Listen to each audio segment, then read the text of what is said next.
Shalom, salam damai sejahtera Bapak Ibu, Saudara dan Saudariku seiman.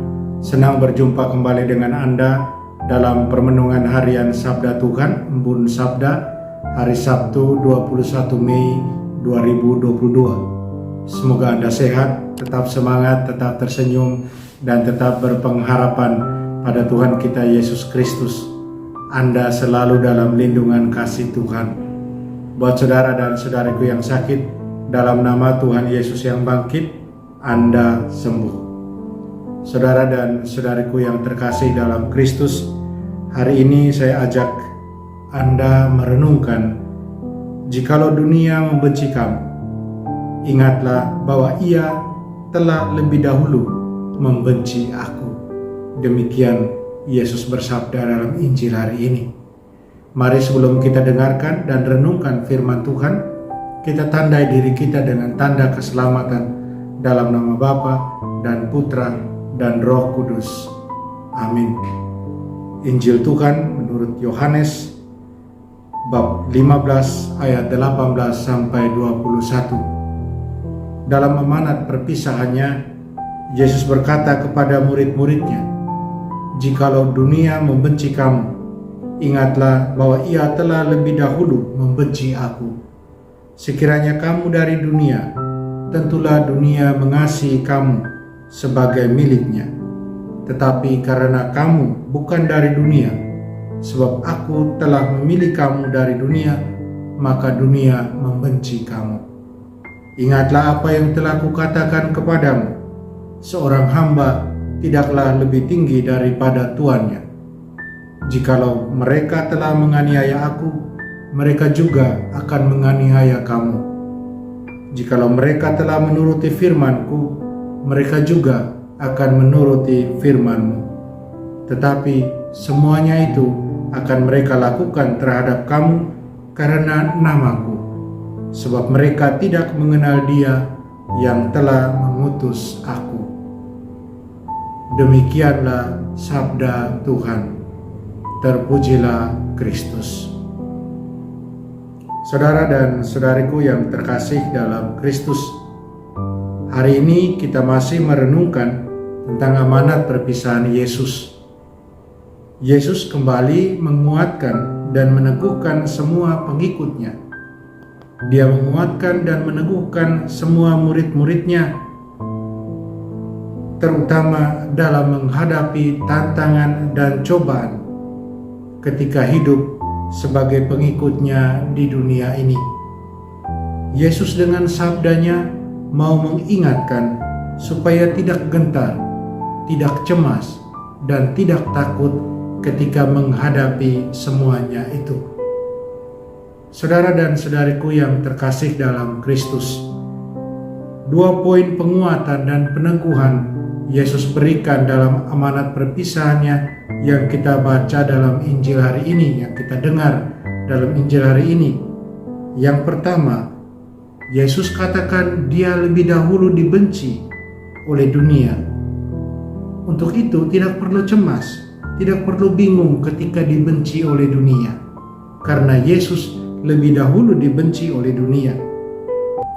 Terlebih karena setiap pengikut Yesus itu Yesus yang pilih sendiri, sehingga kita tidak perlu cemas, tidak perlu takut. Yesus katakan dengan jelas, kita bukan dari dunia ini. Semua yang dipilihnya bukan dari dunia ini. Karena kalau dari dunia ini, maka dunia akan mengasihi semua orang yang mengikuti Yesus. Tetapi pada kenyataannya tidak. Yang kedua, ketika menghadapi penganiayaan, tidak usahlah gentar, karena Yesus Sang Guru pun sudah mengalaminya. Karena orang-orang dunia tidak mengenal Dia dan siapa yang mengutusnya. Yesus minta setiap pengikutnya, muridnya, untuk setia menjalankan tugas yang diberikan, menjalankan semua dalam namanya. Saudara dan saudariku yang terkasih dalam Kristus, sabda Yesus dalam amanat perpisahan ini mau mengajak murid-murid untuk terus setia dan berkomitmen. Kita yang adalah murid-muridnya pada zaman ini, kita harus jujur katakan, kita sering dihadapkan pada tawaran-tawaran dunia yang memikat. Tawaran-tawaran dunia yang sering menjauhkan kita, yang bisa menjauhkan kita dari Sang Guru, dari Tuhan kita Yesus Kristus. Bahkan bukan hanya tawaran-tawaran kenikmatan yang diberikan, tetapi kita juga harus akui bahwa kita mengalami penganiayaan dalam tanda petik. Mungkin bukan penganiayaan fisik, tetapi cemooh, hinaan yang kita terima karena percaya pada Yesus, dibilang inilah, dibilang itulah, dan masih banyak lainnya. Godaan-godaan, penganiayaan-penganiayaan sering membuat kita putus asa. Dan bahkan sampai pada kenyataan ada yang meninggalkan Yesus karena godaan-godaan kenikmatan ini.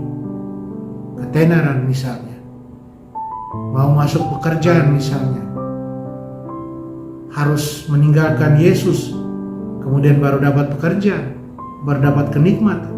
Dan masih banyak lagi yang bisa kita sebutkan, bisa kita contohkan dalam realita kehidupan kita sehari-hari. Saudara dan saudariku yang terkasih dalam Kristus, terus apa yang harus kita lakukan ketika kita berada dalam situasi tersebut? Saudara dan saudariku, hemat saya, yang pertama yang harus kita buat, tunduk, berdoa, berlutut di hadapan Yesus, berdoa mohon kekuatan dari Yesus. Sesudah itu terbukalah dan rendah hati di hadapannya. Kita tidak bisa apa-apa tanpa Yesus. Jangan menyerah pada godaan-godaan kenikmatan. Jangan menyerah pada penganiayaan-penganiayaan. Serahkan diri kita pada Dia. Dan yang pasti, teruslah hidup dalam kasih-Nya. Teruslah berbuat kasih. Teruslah berbuat kebaikan. Teruslah menjadi berkat. Dengan kasih, dengan perbuatan baik, dengan menjadi orang baik, saya percaya segala godaan dan penganiayaan akan mampu diatasi.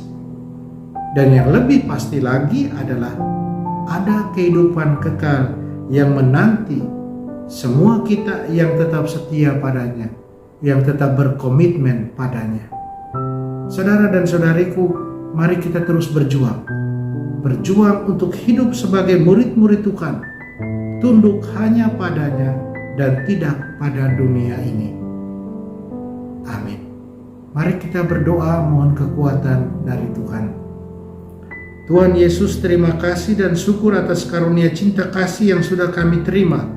Sering kami kalah terhadap godaan dunia dan penganiayaan karena iman kami padamu. Iman kami masih kecil. Tambahkanlah iman kami Tuhan. Bantu kami agar boleh terus setia dan berkomitmen padamu. Amin. Mari kita mohon berkat Tuhan. Tuhan sertamu dan sertamu juga. Kita sekalian, semua orang yang kita sayangi dan kasih, usaha dan rencana kita dilindungi, dibimbing dan diberkati Allah yang Maha Kuasa, Bapa dan Putra dan Roh Kudus. Amin. Saudara dan saudariku, jalanilah hari ini dengan senyum.